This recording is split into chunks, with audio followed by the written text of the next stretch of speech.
Jumpa kembali di channel Gudang Gorden. Kali ini kita akan berbincang mengenai bisnis perumahan syariah. Bagi Anda yang sedang mencari rumah, ingin mengetahui bagaimana mencari rumah yang baik, bagaimana mencari cara mendapatkan kredit atau developer yang bagus. Nanti kita akan bahas kekurangan kelebihan developer baik itu konvensional atau perumahan sistem syariah.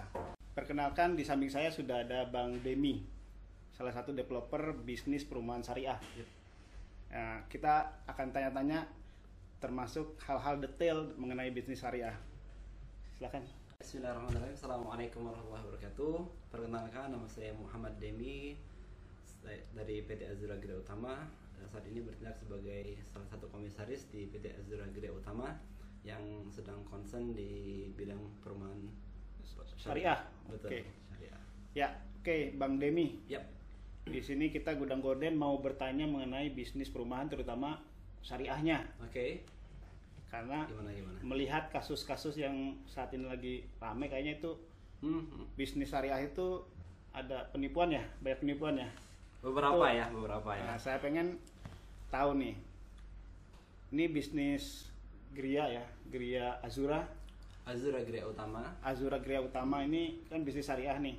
perumahan syariah. Nah, kira-kira seperti apa sih bisnisnya Azura bisa dipercaya masyarakat, apalagi dengan kasus seperti itu kan?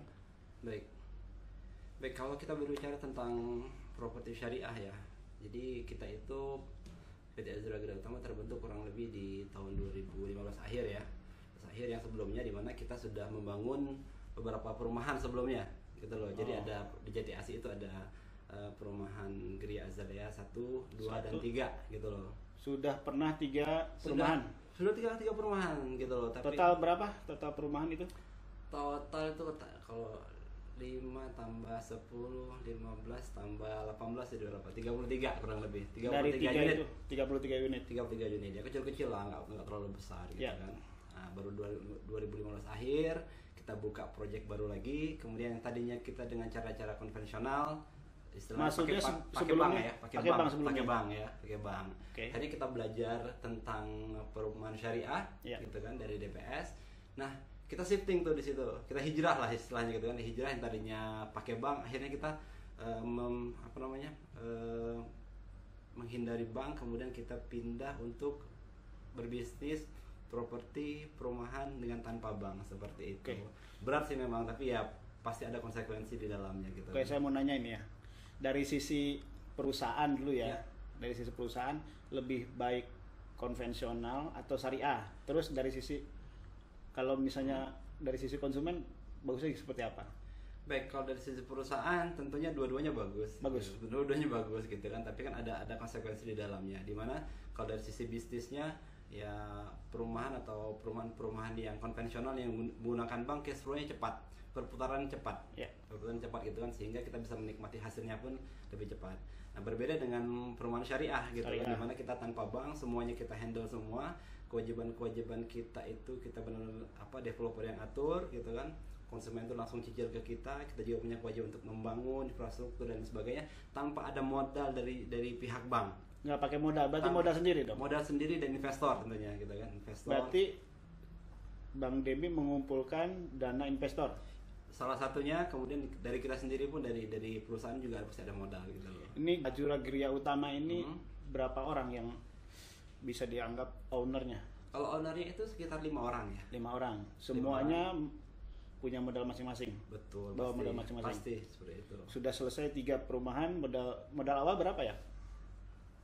Wah, enak kalau dibuka di sini. Nggak terlalu besar lah, tapi intinya ya kita adalah developer yang amanah. Tentunya developer yang kalau orang bilang, oh kita berbisnis properti tanpa modal. Menurut saya sih nyaris nggak ada seperti itu ya. Gitu. Jadi benar-benar kita itu berbisnis properti ya dengan modal yang besar. Berarti kalau modal awal itu, kalau ada yang bilang modalnya kecil, kayaknya susah ya? Berat. Apalagi mainnya properti syariah ya, berat seperti itu. Saya mau nanya nih ya, properti syariah itu kan dia tidak pakai bank, jadi Betul. kita mau modal sendiri ya. Modal sendiri ya. Jadi kalau misalnya ada target kita membangun rumah itu 30, misalnya 30 rumah, apakah kita harus menyiapkan biaya sebanyak 30 rumah, pembangunan untuk 30 rumah atau seperti apa? Oh tentunya tidak gitu kan, tentunya tidak seperti itu. Karena kan properti syariah itu kan ada skema-skema yang kita jalani.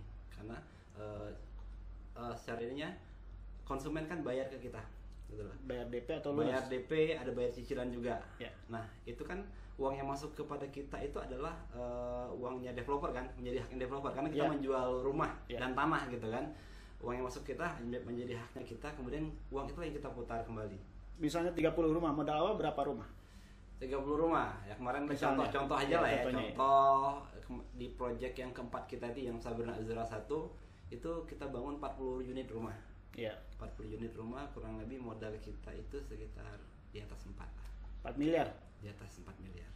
Jadi untuk 40 rumah di atas 4 miliar. Iya. Tapi ngitungnya kita nggak bisa langsung berarti satu rumah tuh 100 juta nggak begitu. Jadi kan saya membayangkan begini, kalau misalnya rumah itu 40 rumah kan kita harus membangun jalan misalnya, Iya. saluran air misalnya, Betul. membangun perizinan, membuat perizinan. Betul pasti. Nah, setelah sisa-sisa itu kan bangun rumah dulu kan untuk bukti awal kan.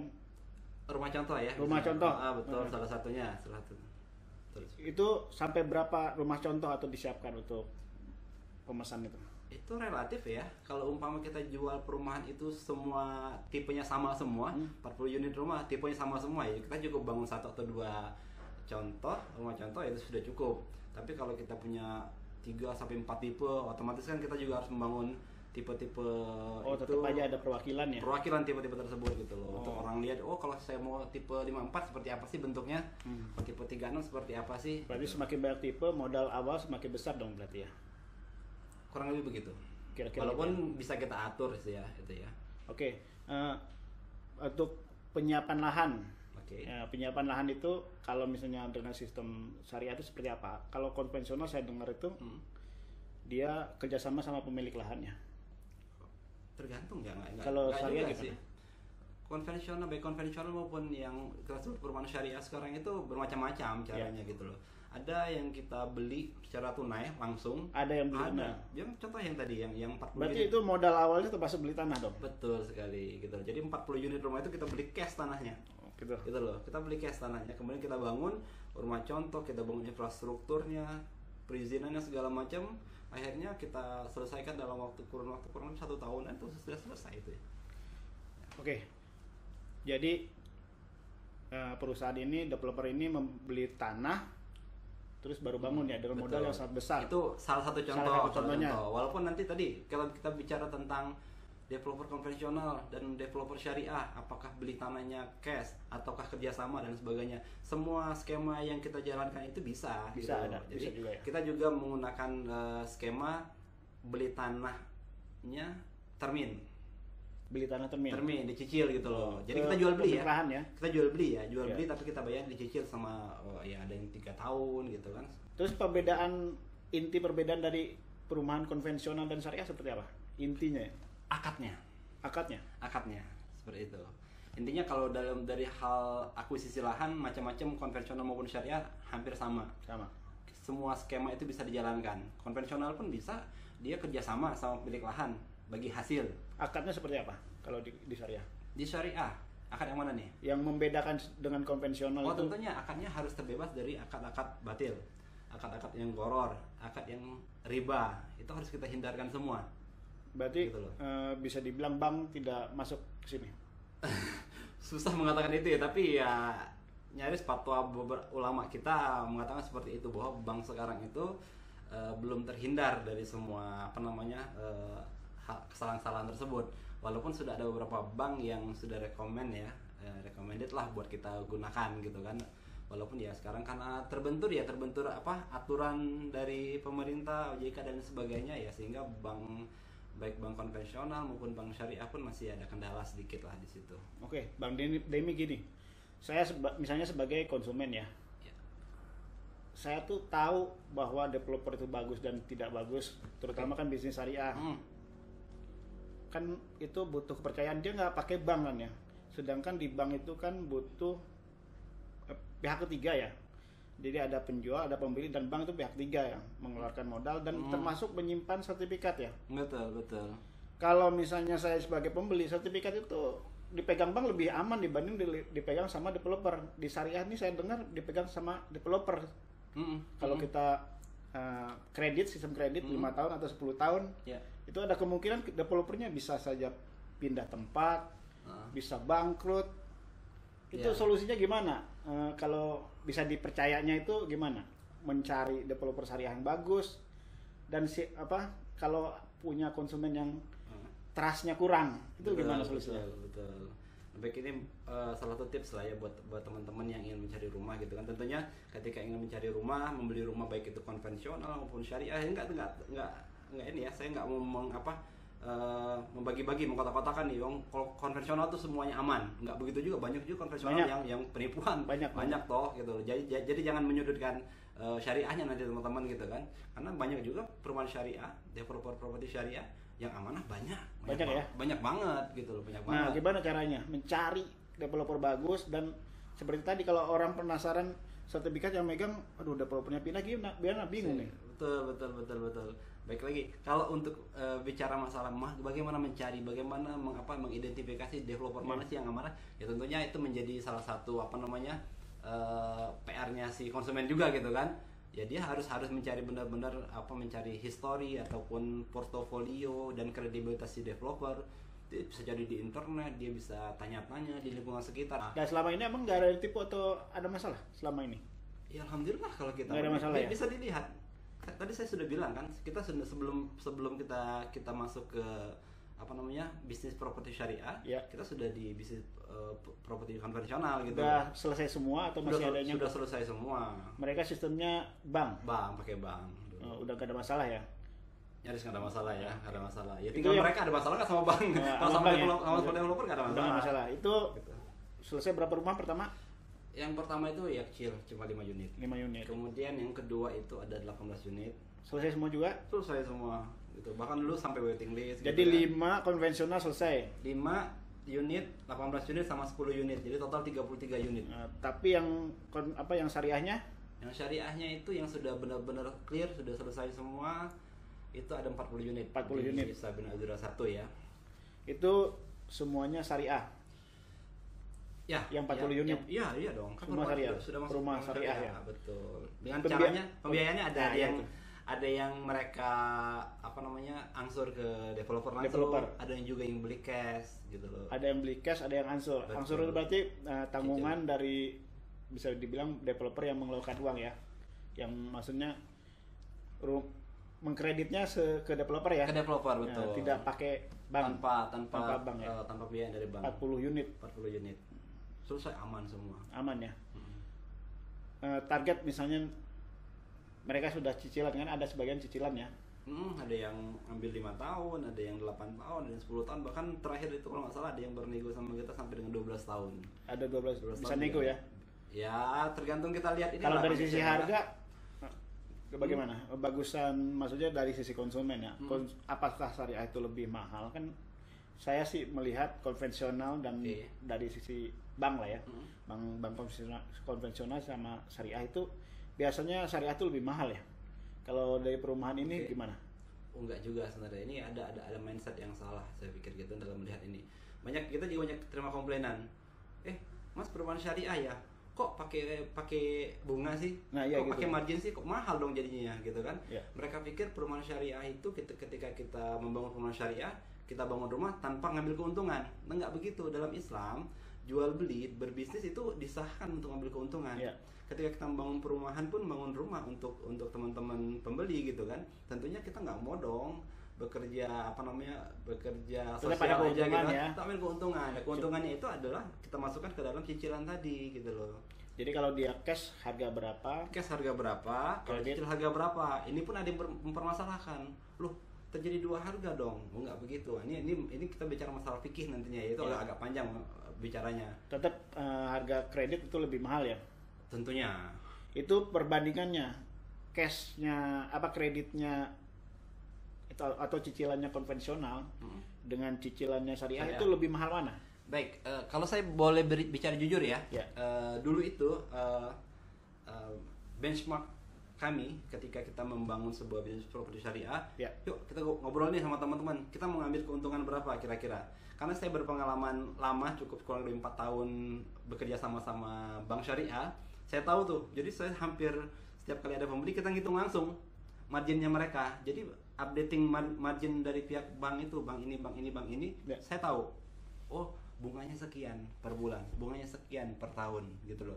Nah, ketika kita masuk ke perumahan syariah, oh kita mau ambil margin berapa ya? Ya udah, saya bilang ke teman-teman, kita ikutin aja kira-kira Bank. standarnya bank. Oh, berarti Gitu loh. intinya sih sama ya. Sama Antara hampir sama bank. ya, plus minus lah ya, plus minus lah. Mungkin ada beberapa perumahan yang lain agak mahal, agak tinggi sedikit, ada yang lebih rendah, bahkan ada dibandingkan bank, ada juga gitu loh. Oke, jadi dari sisi harga bisa dibilang bersaing ya. Oh, kompetitif sekali. Dari sisi harga bersaing, jadi syariah itu berbeda dari akadnya ya.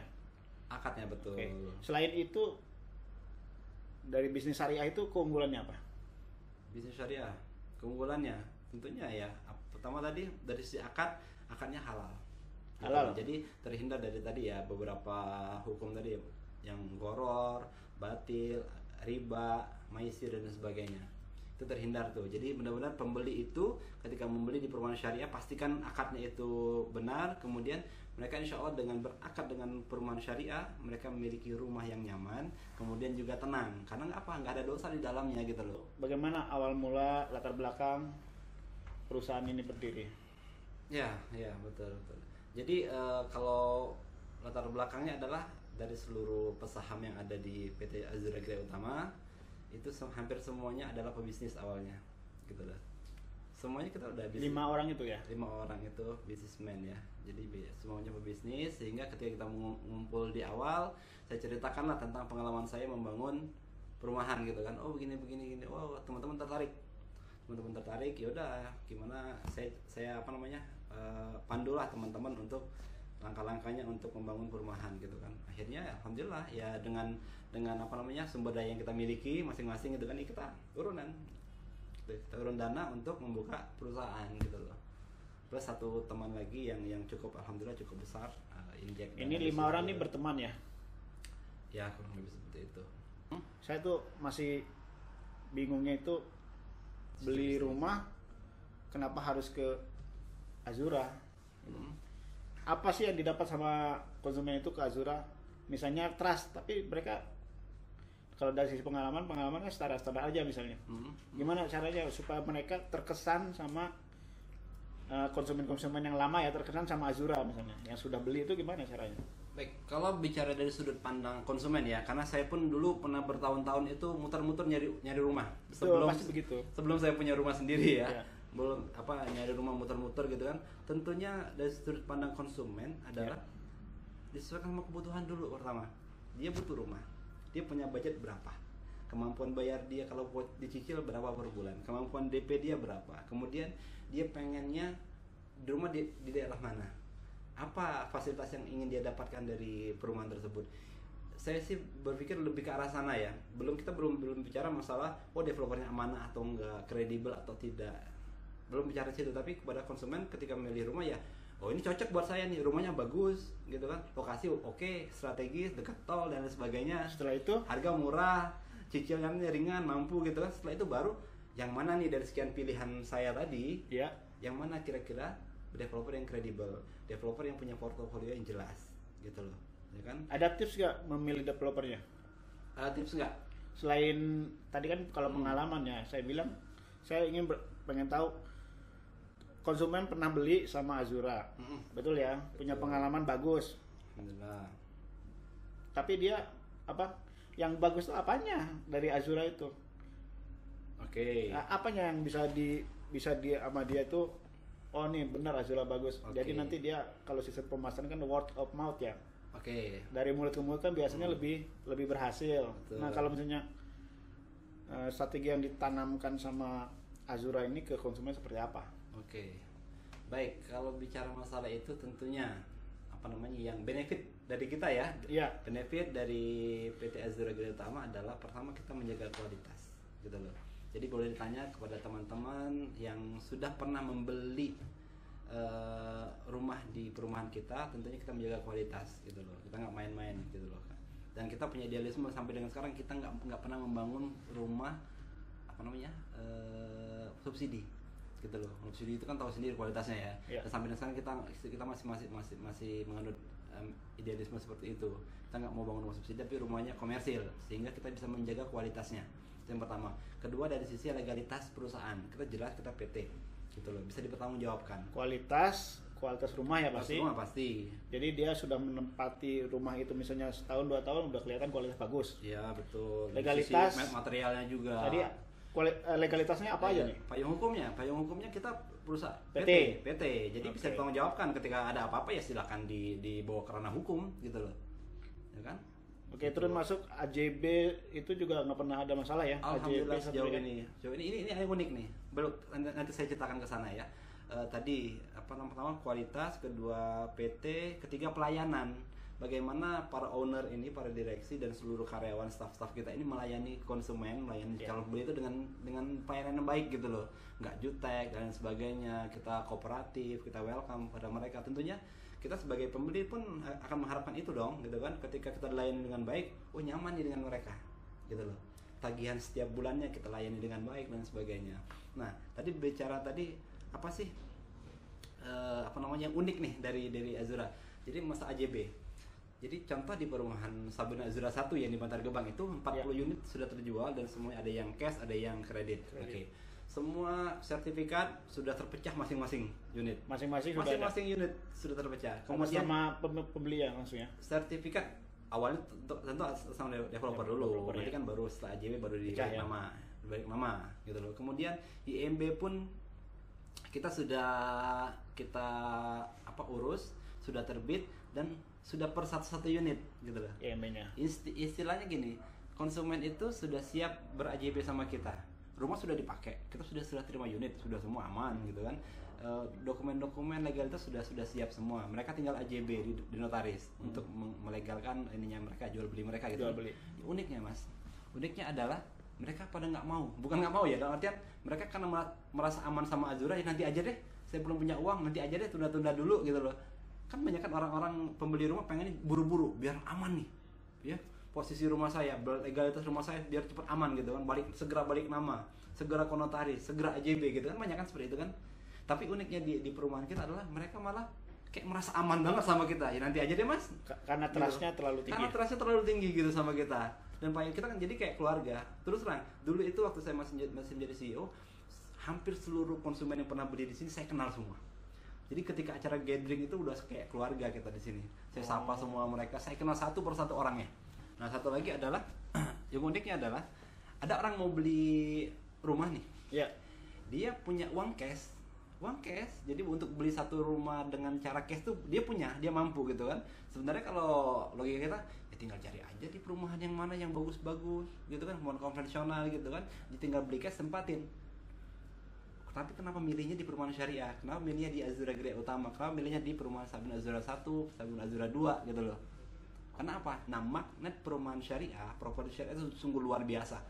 Magnetnya besar banget. Jadi keinginan orang untuk menempati rumah yang lingkungannya Islami, lingkungannya syariat gitu kan, dihuni oleh orang-orang Muslim yang taat, itu sangat luar biasa. Sehingga dia punya uang, ya udahlah, saya punya uang buat bayar cash nih, saya bayar cash aja. Walaupun Mas, rumahnya belum ada waktu itu. Rumahnya belum jadi, belum dibangun gitu loh. Tapi dia bayar cash full 400 berapa juta dulu ya. Ya udah kita bangunin rumahnya gitu loh.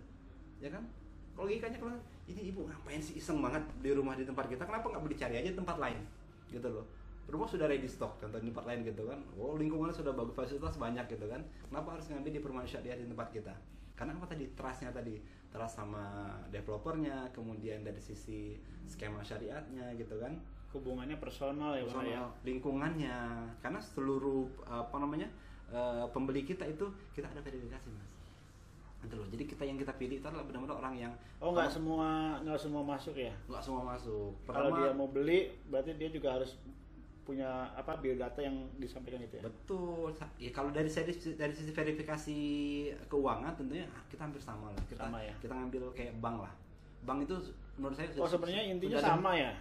bank itu menurut saya sudah the best lah dari sisi verifikasi ya. Mereka tuh nggak gampang kan nerima apa namanya nasabah kan. Nasabah yang kira-kira keuangan bermasalah, nggak mau bayar, mereka nggak terima. Begitupun dengan kita. Oh sama ya. Kita benchmarknya ke mereka, ke perbankan gitu kan, sehingga kita juga punya apa namanya jaga-jaga lah kira-kira ada konsumen yang nggak terlalu apa namanya kemampuan bayarnya masih rendah. Kasihan, bukan apa-apa, bukan kita nggak mau bantu, tapi kasihan. Kalau mereka tidak mampu bayar gimana? Atau ada kesulitan bayar, kan namanya hidup kan turun naik Betul, ya, gimana? betul. Nah, konsepnya? di sini konsep syariahnya berlaku. Iya. Nah, gitu loh. Jadi itu sudah kejadian. Udah Sudah pernah. kejadian. Jadi walaupun rasionya nggak terlalu besar ya, dari sekian puluh unit itu paling ya di bawah 10% lah ada Di yang bawah 10%. bermasalah. Bermasalah pun bukan karena mereka nggak mau bayar, tapi karena mereka tadi kesulitan keuangan, lagi yang mau bayar anak sekolah, ada yang anaknya sakit dan lain sebagainya gitu Ya. kan. Dan itu tentunya dalam akad kita sudah jelas ketika itu terjadi kita akan kasih waktu. Bang ini proyek yang sedang berjalan di Azura apa aja? Perumahan kita itu yang sedang berjalan ada kurang lebih 3 perumahan, 3 proyek. Yang pertama itu Sabrina Azura 2, Azura Residencia sama Mariam Residence. Meriam Residen. Betul. Sabrina Azura 2 itu ada di kawasan Setu Tambun ya, Bekasi. Kabupaten Bekasi. Kabupaten Bekasi masuknya. Oke. Betul. Sama Azura Residencia juga di daerah Setu juga, dekat pasar Setu. Kemudian kalau Mariam Residen itu ada di kawasan Cilengsi. Itu yang terbaru Mariam ya. Terus Mariam. Cilengsi. Nanti dalam waktu dekat ini kita akan lakukan gathering ya. Total berapa itu? Yang Mariam itu terakhir berapa itu? Mariam itu sekitar 160 unit. 160 unit. Ya. Kalau yang tadi sudah terjual semua, sudah terbangun semua atau gimana? Enggak sih, belum. Kalau Sabrina Azura 2 itu kurang lebih dari 67 unit, sisa 5. Tinggal 5. Tinggal 5 unit. Kemudian yang 62 yang sudah terjual, kalau nggak salah sih yang sudah terbangun itu sekitar 36 unit ya. Nah sekarang dalam proses pembangunan, terus kita kejar terus pembangunannya kan. Kalau yang Mariam ini, Mariam ini belum. Tahapannya? Belum. Tahap penjualan bro. tapi perencanaan baru tahap penjualan. Tahap Itu udah penjualan. ada rumah contoh, sudah ada. Belum juga? Belum ada. Untuk Mariam range harga berapa ya? Mariam Residen range harganya dari 300 sampai dengan 400 juta kurang lebih. 160 rumah, range harga 300 sampai 400, Betul. wilayah Cilengsi. Dari Cilengsi, kurang lebih 4 km dari Medland Cilengsi ya. Oke. Kalau untuk perumahan Azura Residencia kurang lebih dari 74 unit kita sudah terjual 51 unit, sisa 23. Kemudian, nah sekarang sudah tahap pembangunan juga sih, sudah mulai pembangunan gitu loh. Dari infrastruktur sudah kita bangun, pos security sudah, jalan juga sedang kita bangun, tembok keliling sudah terbangun gitu kan. Nah, rumah-rumah sudah mulai masuk tahap pembangunan sebenarnya, tapi ada beberapa reschedule aja sih. Ada konsumen yang minta di reschedule pembangunannya. Itu kalau misalnya konsumen minta berubah Layout ya? tampilan, layout, itu bisa nggak di Azura ini? Banget. Salah satu kelebihan dari perumahan kita adalah customize gitu loh. Jadi karena kita inden kan, jadi bisa customize. Customize dalam artian layoutnya ya di dalam ya, dari ruang tamu ke dalam. Mau pindah kamarnya mau dari kanan ke kiri, mau jadi 2 lantai, mau tambah kamar mandi dan lain sebagainya bisa. Kecuali tampilan. Kalau tampilan harus seragam dengan Tampilan depan maksudnya. tampilan depan. Ya, Itu fasad. harganya berubah kalau misalnya kamar tadinya di kiri jadi di kanan, itu harga berubah nggak? Tergantung, itu kan nanti kita gambar ulang nih. Oh, Kita gambar ulang, lihat RAB-nya. Kalau RAB-nya ada perubahan dari sisi konstruksinya, pondasi dan sebagainya, itu akan ada perubahan. Tapi selama itu tidak merubah RAB sih nggak ada masalah, saya pikir gitu loh. Nah, kecuali kalau emang nambah bangunan ya, dari tadinya tipe 36 menjadi tipe 50, ya pastilah ada penambahan gitu kan. Oh iya. Gitu, itu fleksibel, bisa dibicarakan. Ya oke. Bang Demi, Hmm? Azura Gria utama itu, kalau kan saya tadi bilang perlu kepercayaan dari konsumen Betul. untuk berbisnis di bidang syariah ini. Masalah terutama sih sertifikat. Terus kan hampir bisa dibilang tidak ada pihak ketiga kan ya Ya, betul. yang memegang sertifikat itu. Makanya kepercayaan itu sangat penting. Nah, solusi dari Bang Demi gimana untuk Azura ini gimana? menangani masalah kepercayaan itu? Kepercayaan ya, dari sisi legalitas tentunya kita sebisa mungkin semua lahan yang kita kelola dalam kondisi aman gitu loh, bukan tidak terjadi sengketa, bukan milik orang lain yang kita jual gitu. Tentunya akad-akad di awal pun harus jelas gitu, apa kita beli atau kita kerja sama gitu kan. Yang pertama. Yang kedua, berbicara tentang pihak ketiga, nggak juga sebenarnya. Kalau tadi kita bicara ada pihak bank yang pegang sertifikat ya. Kalau kita pun skemanya sama sebetulnya gitu loh. Jadi walaupun mereka cicil ke developer yang pegang sertifikatnya, tapi kita tawarkan kepada konsumen itu untuk dititipkan ke SDB, Safe Deposit Box gitu loh. Tentunya tidak ada konsekuensi, ada biaya yang harus dibayar setiap tahunnya. Jadi kalau dia tidak percaya sama developer, bisa dititip ke deposit. Betul. Deposit box ya. Betul, bisa seperti itu. Kalau dari orang-orangnya sendiri, kalau dia masih developernya tertutup, itu bisa ditemuin gimana itu? Pindahlah tempat itu gimana? Kita ada satu poin nih yang penting nih.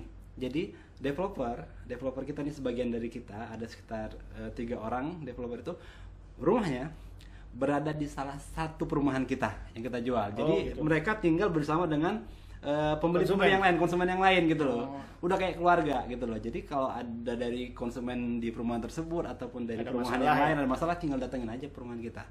Mereka tinggal di situ. Gitu. Itu keunggulan malah ya. Salah satu keunggulan yang jarang didapat di perumahan yang lain gitu loh. Tinggal datang tetangga kita dong ya. Iya, betul. Ini jadi tetangganya mereka gitu kan. Malah selama ini yang terjadi adalah ada beberapa malah konsumen kita yang bermasalah sama kita gitu kan, dia nggak nempatin rumahnya tapi dia kabur gitu kan, nggak bayar-bayar. Justru yang bermasalah konsumen malah ya. Sejauh ini sih begitu ya, sejauh ini begitu. Kalau seperti itu gimana? Misalnya dia pergi, bayaran juga nggak jelas, betul, ditagih nggak bisa atau gimana? Belum. Dalam akad kita kan sudah jelas sebenarnya gitu kan, kita memberikan keringanan untuk mereka bayar maksimal 3 bulan. 3 bulan dari jatuh tempo gitu kan. Tapi setiap bulan tetap kita lakukan treatment, dalam artian kita tagih mereka, kita ingatkan mereka sebelum jangka waktunya gitu kan. Namun jika sudah tidak dibayar-bayar dalam waktu 3 bulan tanpa konfirmasi, nah dalam akad tuh ada nanti yang namanya kita berhak mengeksekusi. Ini bukan sita ya, bukan sita. Jadi rumah itu tetap rumahnya si konsumen gitu kan, tapi kita menjadi wakilnya mereka untuk membantu mereka gitu loh. Mereka punya kesulitan apa? Kesulitan mereka bayar cicilan contoh gitu kan. Mereka udah nggak punya kemampuan bayar setiap bulan. Oke, kita bantu. Solusinya apa? Ibu mau jual lagi? Atau mau di over credit ke orang lain gitu kan? Atau seperti apa? Atau minta keringanan bahkan gitu kan? Nah, boleh, nanti kita bantu. Kalau dia yang sama sekali benar-benar kabur gimana? Ya nanti ada proses yang lain lah, proses yang lain gitu kan. Gitu loh. Kita cari dulu orangnya gitu kan. Soalnya kan sertifikat di tangan kita, udah atas nama dia tapi kan. Betul. Orangnya nggak dicari, nggak ada gitu. Betul. Nah kita kan ada lapisan ini ya, berlapis ya. Dari sisi konsumen sama developer itu ada akad istisna namanya, yang mengatur seluruh klausul akadnya gitu kan. Kalau mereka begini harusnya begini segala macam gitu kan. Kemudian dari sisi hukum positifnya negara gitu kan, kita kan diakadkan AJB di notaris. Kemudian ada namanya APHT, hak tanggungan. Nah, memang sertifikat itu sudah diserahkan dibalik nama kepada nama konsumen. Tapi kan kita pasangkan APHT di mana sertifikat tersebut seolah-olah menjadi punya kita dulu nih. Ketika mereka bermasalah dalam hal pembayaran, kabur dan lain sebagainya, kita punya hak untuk membantu, bukan menyita ya, tapi membantu. Pihak ketiga tetap ada, yaitu notaris ya. Notaris tentunya membantu menjualkan, intinya membantu mengeksekusi agar mereka terhindar atau keluar dari masalah tersebut. Bukan berarti kita menyita, ini nggak boleh. Sita itu nggak boleh dalam syariah, nggak ada sita. Nggak boleh sita. Jadi kalaupun dia tidak bisa bayar, dijual atau kita bantu jual. Ketika sudah terjual, berapa lakunya, mereka punya utang berapa, sisanya berarti kalau ada kelebihan ya milik mereka. Gitu. Begitu. Kemarin kasus kan ada tanah itu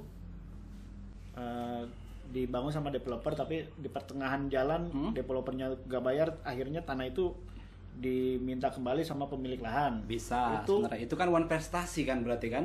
One prestasi dalam artian si developer nggak mampu melaksanakan kewajibannya sebagai pembeli gitu kan. Nah, Kalau kita kan selama ini alhamdulillah lancar-lancar aja gitu loh. Karena kita selalu komitmen ketika jadwal pembayaran mungkin ada renegosiasi gitu, kadang-kadang kan jadwal tanggal sekian ya minta waktu sebentar, itu masih fine-fine aja. Saya pikir masih oke lah gitu. Lancar sejauh ini sih. Yang bermasalah di TV-TV itu adalah mereka nggak bayar sama sekali gitu loh. Mungkin akadnya juga nggak jelas gitu kan, main jual-jualin aja. Tapi kalau kita nggak, akad kita jelas, bisa dilihat kok. Dan konsumen boleh melihat itu. Calon konsumen kita boleh melihat itu. Akad kita gimana, dengan pemilik lahan bagaimana, kan, di notarisnya bagaimana, bahkan legalitas perusahaan kita boleh dilihat siapa komisarisnya, siapa direksinya, mangga silakan. Seperti itu. Bang Demi, ya. Sebelum di Azura Gria Utama, bisnisnya apa sebelumnya? Oke. Saya dulu bisnisnya pernah bantu keluarga dulu dari tahun 2004. Punya restoran pempek, karena kita orang Palembang aslinya gitu kan, punya restoran pempek sampai sekarang masih berjalan, masih ada bisnisnya. Kemudian saya juga pernah pempek jadi apa?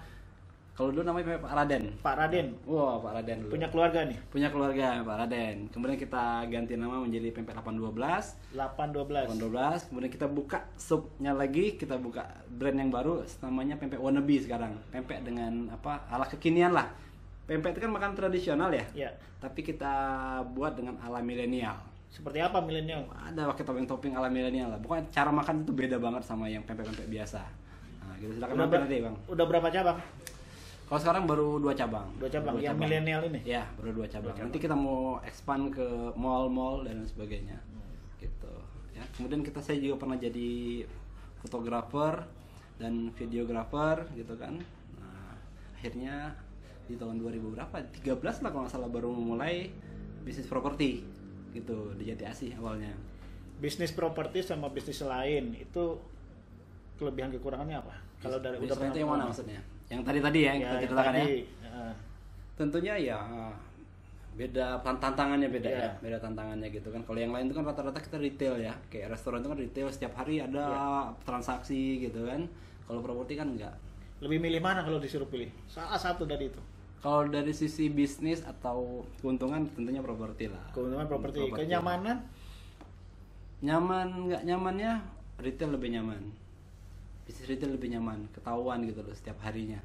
Ada pelanggan atau enggak, laku atau enggak, omset berapa setiap bulan, laba ruginya jelas gitu. Tapi kalau properti kan kadang-kadang kita berurusan dengan banyak orang, berurusan dengan pemilik lahan, berurusan dengan pihak. Banyak yang diurus gitu ya. Banyak yang diurus. Aduh, pokoknya complicated lah kalau satu property. Proyek itu coba tuh, itu berapa lama itu dari perencanaan sampai terjual habis? Target berapa lama? Target kalau untuk terjual misalnya habis. Mariam tadi ya.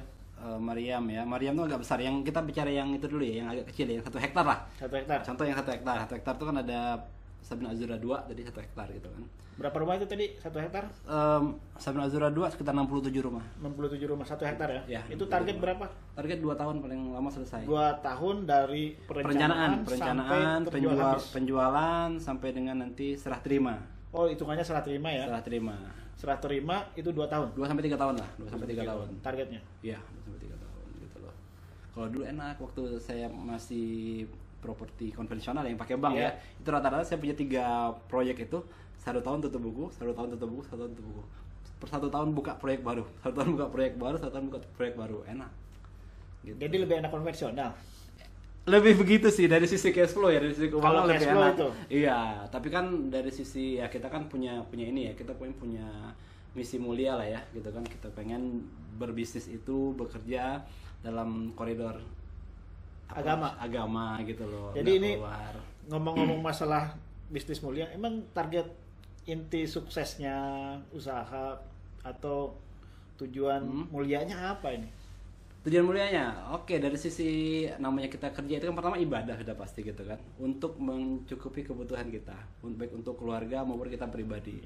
Kemudian kalau dari sisi proyeknya atau misi dari kita membangun perumahan ini adalah kita ingin membangun peradaban Islami yang kita mulai dari hal-hal terkecil, yaitu dari keluarga. Keluarga itu akan terbangun melalui perumahan-perumahan yang ada gitu loh. Jadi kita membangun sebuah lingkungan yang Islami gitu kan, lingkungan tersebut kita bangun sedemikian rupa sehingga para penghuninya itu mereka semua Islami semua. Kita bikinkan masjid di sana, kita bikinkan pengajiannya gitu kan, sehingga benar-benar terjaga nih sebuah lingkungan. Azura Gria Utama ini ke depan mau kemana bisnisnya? Mau kemana? Tentunya yang seperti ini tetap kita jalankan terus ya.